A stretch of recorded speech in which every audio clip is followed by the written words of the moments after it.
So you may have seen my last video, which was the first impressions and review of the Traxxas BL2S Stampede. So, based on all of the views, likes, comments, and 20 subscribers I got from just that one video, I thought, hey, people must like it, so let's do another video similar to it. So, today's topic, the LaTrax Teton.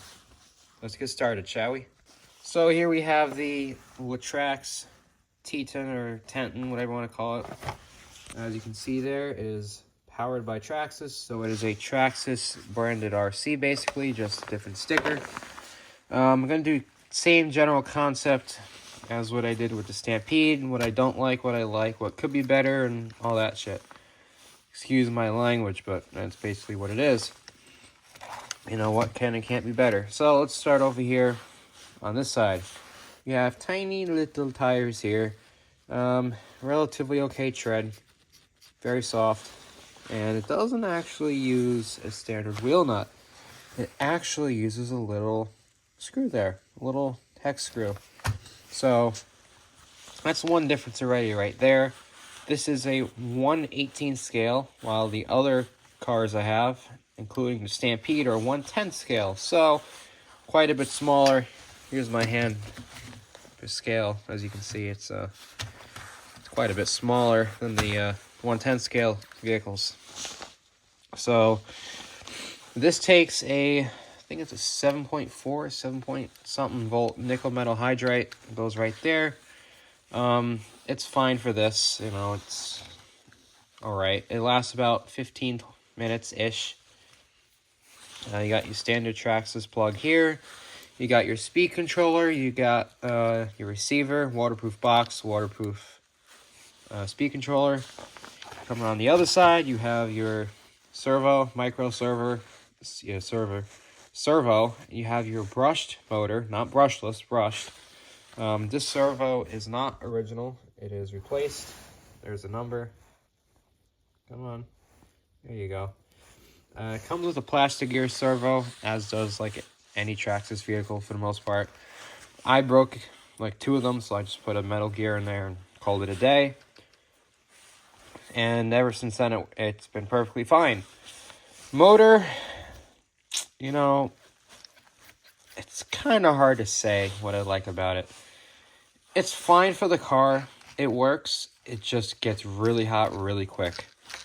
This is the second motor and second speed controller in this car.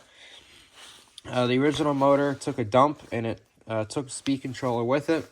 It shorted it out, and that was that. Replaced them both. I thought the motor was faulty because it got hot within like a couple minutes, so I got a replacement one, and guess what? It does the same thing. So I guess that's just how they run. They run ridiculously hot. You know, it works. Just be mindful if you're running it, especially in hotter environments. Keep checking this motor, because if it gets too hot, your motor's going to fry, possibly your speed controller, and then you're going to have a bad day. Easy way to check your motor temp, get your finger, touch it on the motor. If you can't hold it there for like, 2 seconds, 3 seconds, if it's too hot to do that, it's probably time to let it cool off. So that's kind of that simple there. Come around to the back, you have your oil-filled shocks here and here. They feel all right. They're a little bit on the soft side, but they are definitely much better than your friction dampers, which are not oil-filled. They're just springs. So it's better than that, but not great. Come around to the front, you got the same thing here. Oil-filled shocks, which also feel a little bit on the loose side. All plastic suspension parts in there. Nothing's adjustable. These arms are kind of brittle, especially in the cold. I jumped this in the cold and I broke both front arms relatively easily, so keep that in mind.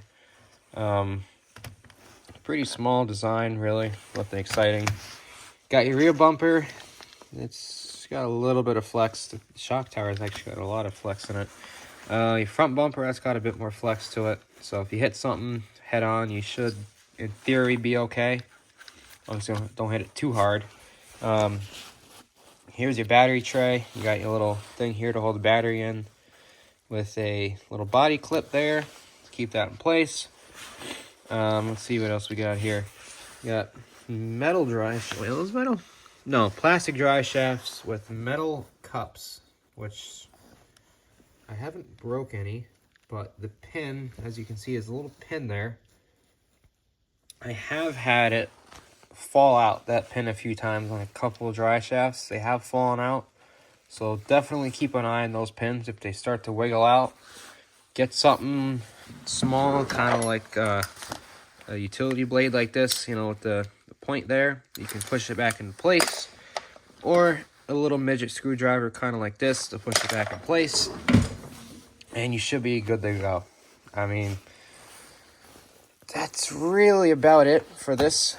Servo saver is actually pretty loose, as you can see. The wheels are moving, but servo is not.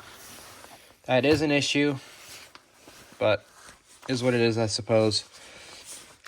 Is there anything else I'm missing on here? I do not believe so. Yeah, this is a pretty basic car. Oh yeah, you got shaft-driven metal dry shaft, or the 4x4, because this is four-wheel drive. Differentials are fine, nothing to really say there. So let's move on to the body, I suppose. It's just Traxxas body, kind of.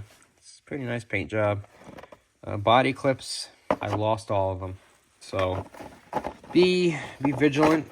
Try not to land on the body if possible, because that's how the pins fall out, is hard impacts, kind of jolts them out.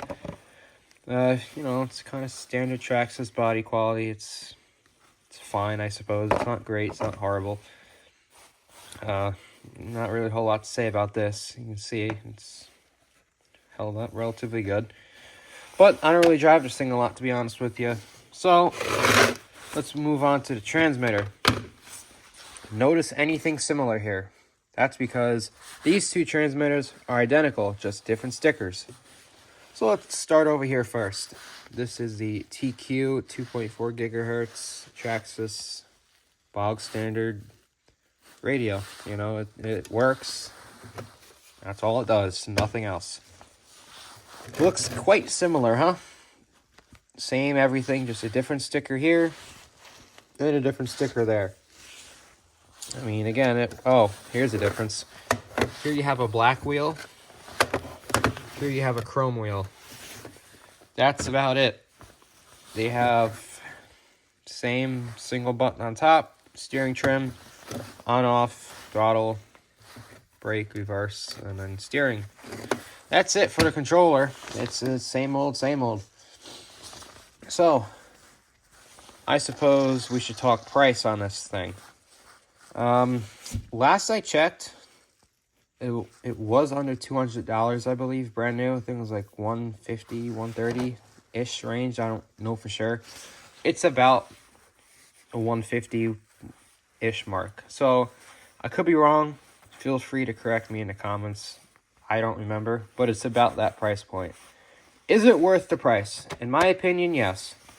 If you're someone new who's, you know, getting into a hobby, or you have a little kid who's getting into a hobby, or just want something kind of cheap to play around with and screw around with, this could be a good option. It's relatively durable, as long as you don't beat on it too hard, as with pretty much any RC car.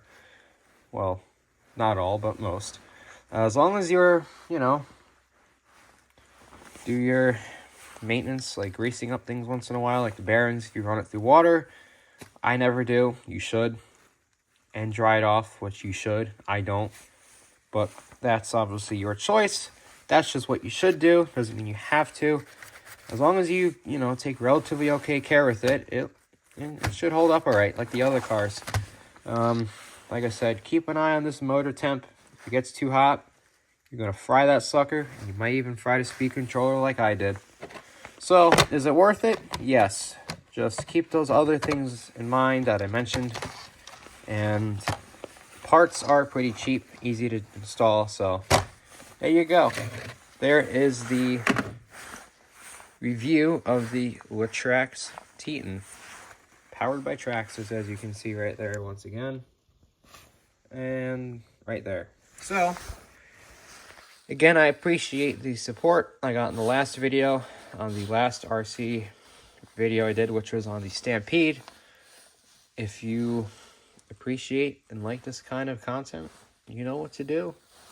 Like that up, leave a comment, subscribe, and really just, you know, show me that you enjoy these kinds of videos, and I'll be back with either the Rustler or the Slash, because those are the only two other RCs I've not really done a full in-depth review on. So, if you want to see it, you know what to do. Anyways, until then, go feel free to watch any of my other videos. So, hope to see you around.